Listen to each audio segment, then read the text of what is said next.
So Prince's Sign of the Times concert film from '87 came out on IMAX, and a lot of people did quite well.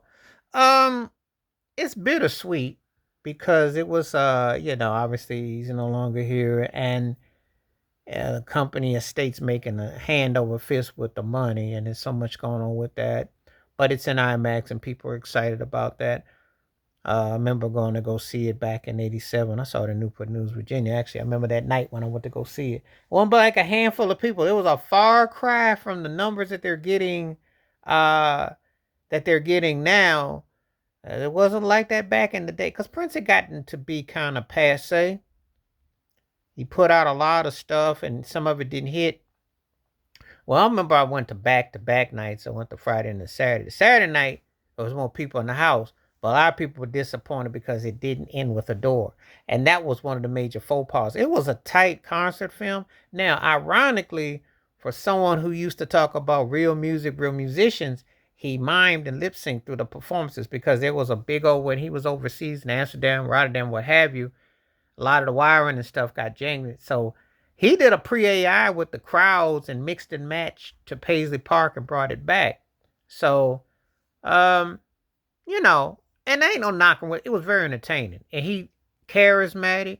He's probably one of the 10 most charismatic personas that you'll see ever in music for us. In the era, if I'm going the last 40, 50 years, he's one of the 10.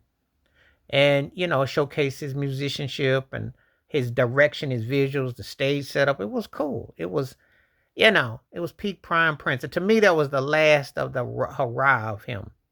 Because the next year was the Love Sexy and the Black Album thing. And that whole thing was jarring. And to me, it was never quite the same as far as how the experience. But if I'm just sticking to the Sign of the Times era, and this was a bounce back after Cherry Moon bombing at the box office, he fell in love with the 1-2 punch of dropping a movie and dropping a soundtrack. It wasn't a soundtrack, but the remix versions of the songs were fresher. Because Beautiful Night was more lively than the studio version. Slow Love was more lively. Forever in My Life took more of a gospel feel as he mixed with it in there. Sign of Times was a kick butt song talking about AIDS when it wasn't hardly talked about and everything that was going on. That was his what's going on, if you will, with his lyrical content. Planet Sunshine was whimsical. There's a little dig at Morris Day in there. And Housequake was tight. Loved the splits, the steps. That was tight. That was on point. Syncopation. Never really got to the You Got the Look segment. That was corny. That could have left that out. And I liked the cross at the end. If I Was Your Girlfriend was the one, this version. The way he did the organ part on Hot Thing, the drip, it was on point. Peach and Black, everything. But when I look at it, it was cool. It still's tight. His showmanship, everything like that. And he was on point. He just missed out on not having a door. And he missed out not bringing it to the States. But I know he was trying to do the 1-2 punch. He wanted to redeem because he did fall off at that Cherry movie. That movie, when Glad Bag, people stayed away, and rightfully so. It was hard to take. His direction wasn't that good. And I was mixed with that Parade album. I know some purple heads going to say, oh, Prince Roller. I wasn't really feeling that record. I like Kiss, and I thought Girls and Boys was tight, and I like some of the pieces. But to me, it felt like a broke Junior Whopper version of Kid Creole and the Coconuts, who did it better for what Prince was trying to do. I'm just saying. Prince tried a lot of different things, but he still kept a hit. And that's what he was doing with this. He had 4 hits off this record. The record was very successful in terms of the hit songs. It's just that the buzz had kind of went. But the film was tight. And now you get to see it in IMAX. And Prince and Cat were on point. Sheila Lee was on point. You carry over Dr. Fink. You had the Nails of Time, Charlie Parker solo, which I remember very well. Most people weren't feeling Levi Caesar's bass solo because he's more of a guitarist. Miko Weaver was tight on the guitar. It was named Bonnie Boyer. I love when say white boys. That was my part. And of course, Eric Lee's Atlanta Bliss. Down the horns. That added. That's what really gave Prince's music post Minneapolis sound some flavor with that horn drip. The horns was on point. So that's was his peak and his prime.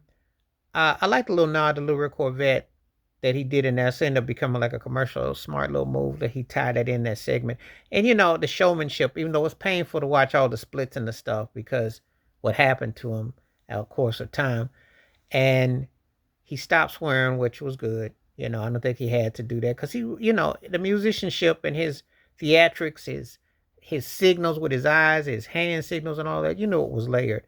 I think the thing that makes it sad is that he's no longer here.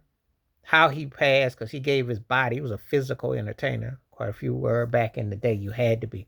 Most of these entertainers today don't know about no physical entertainment aside from doing like OnlyFans. And Prince did that too in a way, but he was actually performing. He really gave you the embodiment of a performer. One of the artists that did that.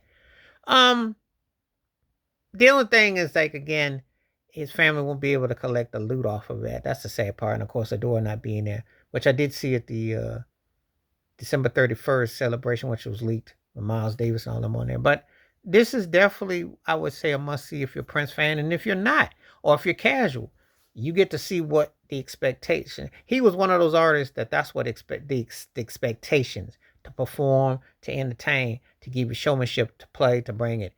Not the stuff where people just do dad machines, or they just walk around and they look like you're bothered and they curse and act like they're doing like a broke routine. This was showmanship 101. He was one of the best to ever do it. And it's good that it's getting there. It's bittersweet because A, he's not here. And 2, the family doesn't get the profits, no longer in the family. So it's big corporate business. And of course, 3, from a personal side, there was no door to close it. But the cross was nice at the end. But, memories of it. It's hard to believe that it's been 38 years. It seems just like yesterday. It came out. I mean, I remember just like, wow. That's how fast time goes by. You think about it.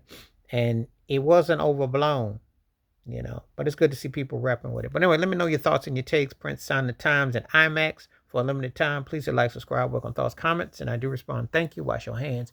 Keep your mind clear. Watch out for another. Share the video if you like. Stay safe, stay blessed, stay woke, stay free. I'm all the time. Peace.